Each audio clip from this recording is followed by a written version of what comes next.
Bonjour, bienvenue sur le marché financier avec votre ami JK10 Investments. Et pour ce matin, je m'en vais vous présenter une analyse rapide. Voilà, aujourd'hui 20 mars 10h40. Je vais faire un décryptage du marché, faire une analyse selon ma stratégie, voir si on peut dénicher une opportunité, que ce soit dans la tendance de fond ou si on peut shorter ou trouver une opportunité de gain latente dans la tendance corrective, voilà, dans le sens contraire. Ok, je suis en D1, comme toujours je débute mes analyses et puis je vais repérer le mouvement principal. Ma fameuse stratégie, ma fameuse méthode, la méthode temps, TPS, T tendance globale, P phase du marché, S sentiment. Donc je développerai de plus profond cette méthode dont je pratique pour pouvoir repérer les opportunités sur le marché. Déjà ici, si nous essayons d'aller un peu en arrière historiquement, nous allons remarquer que la tendance globale étant baissière. Et dans le moment présent, ce que nous voyons, nous avons déjà de base ce mouvement-là, voilà, qui est formé, c'est-à-dire cette montée, et après, on remarque que le marché est en train de ranger, c'est-à-dire qu'il forme des pics et des creux qui sont approximativement au même niveau. Je vais essayer, vous voyez ce niveau et vous voyez également ce niveau. Non, vous voyez également ce niveau. Donc, ce sont des pics qui sont approximativement au même niveau. Donc, on peut comprendre que le marché dans une phase corrective puisque la tendance de fond elle est baissière. Donc, ce mouvement que nous venons de remarquer, voilà, et ce mouvement, c'est une correction dans la tendance de fond globale. Alors, nous allons essayer de schématiser le mouvement range qui se crée déjà, cette zone-là. On va essayer de schématiser pour voir si on pourra dénicher une opportunité, que ce soit dans le sens de range qui se présente ou généralement si le prix est proche de la cassure du range. Voilà, donc je vais essayer de vous matérialiser un peu le dernier niveau le plus élevé, c'est ça le dernier niveau le plus élevé. Je peux même le prendre comme ça puisque ça forme déjà un niveau. Le dernier niveau le plus bas, c'est ça. Donc ces deux niveaux sont approximativement équilibrés. Voilà, donc vous allez remarquer que ce niveau le plus élevé a rejeté un niveau, ce niveau plus bas, et il est revenu encore dans cette zone. Vous voyez, il a rejeté ce niveau, il a cassé la résistance légèrement, il a réintégré la zone et est revenu équilibrer le dernier niveau plus haut qui était formé. Vous comprenez un peu, voilà. Donc alors moi généralement je vais essayer de matérialiser ce niveau puisque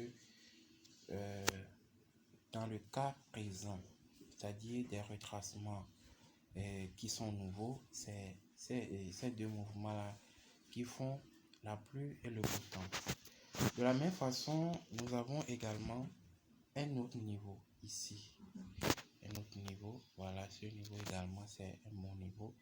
Le dernier retracement a touché ce niveau, 1, 2. Vous voyez. Donc, ça, c'est le dernier retracement qui a touché ce niveau. Et on va essayer de matérialiser ce niveau également. Très bien. Alors, moi, je vais supprimer les lignes qui ne sont plus importantes. Maintenant, si vous remarquez les points de retracement, les pics comme les creux, on peut relier ce niveau comme ça. Voilà. Ça, c'est les trendline en tant que support qui est là. Et de la même façon, on peut également relier le dernier plus haut et on peut relier également ça aussi.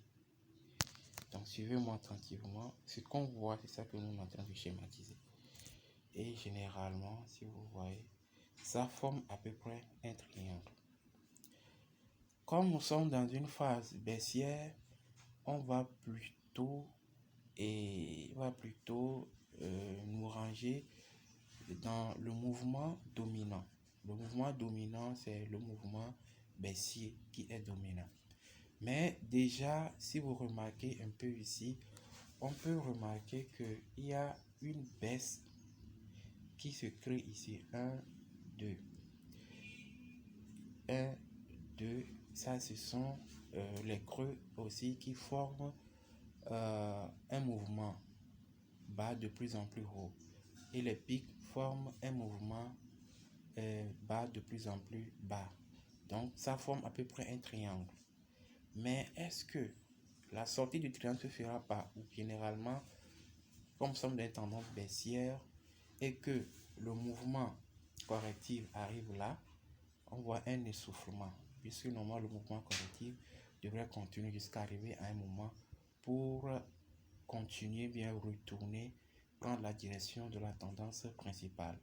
Donc nous savons tous que dans ces cas d'espèce, un retournement de tendance se matérialise par des divergences. Voilà, des divergences.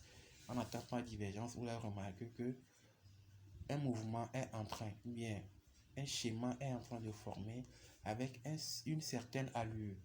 Et à un moment donné, vous remarquez que il y a un changement, il y a une difficulté, il y a une contrainte maintenant que le mouvement, la manière dont, ou bien l'intensité à laquelle ce mouvement avait commencé, commence par diminuer. Donc la force majeure commence par perdre de puissance. C'est ce qui se passe dans cette zone-là. Donc, d'emblée de jeu, nous allons nous convertir dans la tendance de fond pour attendre que le prix revienne quelque part ici. Voilà, le prix peut revenir dans la zone là. Chercher à chercher une position à la vente et descendre progressivement vers le bas. Ça, c'est mon scénario que moi je vais faire par rapport à ce marché. Vous voyez. J'ai plus d'autres issues. Si par contre le prix casse, par exemple, je vais effacer.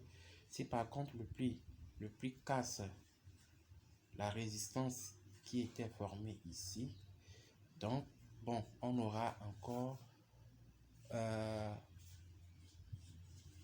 entamer une analyse approfondie pour voir si c'est pas une fausse cassure ou si c'est pas une manipulation du marché, ou chercher aussi des opportunités maintenant dans la zone que ça concerne. Voilà. Maintenant, quand je vais dégager, je vais mettre mes deux lignes. Ça, voilà. Ça, c'est ça. Et si le prix normalement devrait revenir ici, voilà, permettez-moi, avec combien de temps? 9 minutes. Si le prix normal devrait revenir ici, afin de chercher un point de vente, alors moi, qu'est-ce que je vais faire? Je vais matérialiser la zone là pour voir s'il y a un autre retracement. Effectivement, il y a ce retracement qui est là, que je vais vous montrer. Historiquement, il y a un retracement ici, ce retracement là, voilà, il y a aussi un autre ici, et voilà, on peut attendre un autre ici.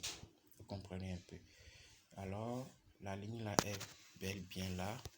Maintenant moi je vais supprimer cette ligne. Je peux garder ça jalousement. Je vais en H4 et H4, voilà, pour pouvoir faire quelque chose. H4, super. Je peux même enlever ça. Si vous voyez, je me suis dit, le prix devait normalement revenir à ce niveau que j'ai matérialisé. Et en H4, on tombe pile poil sur une bonne zone. Voilà, cette zone qui était par le passé support et résistant le plus bien de cette zone. Et nous, qu'est-ce qu'on va faire? On va attendre notre confirmation pour pouvoir arriver ici. Ça, c'est ce que je compte faire sur ce marché. Alors, je vais supprimer cette zone et j'ai mes deux zones. Soit le prix casse, soit le prix casse le support et qui devient une résistance pour pouvoir partir à la baisse. Mais à l'heure actuelle, il n'y a aucun signe qui me prouve que la cassure sera effective ou pas. Maintenant, je vais essayer d'agrandir pour voir la zone si on pourra chercher quelque chose. Super. Dans cette zone, je vais avoir un mouvement comme ça, un autre mouvement, et j'attends généralement que, voilà, un instant, je vais supprimer ça. J'attends généralement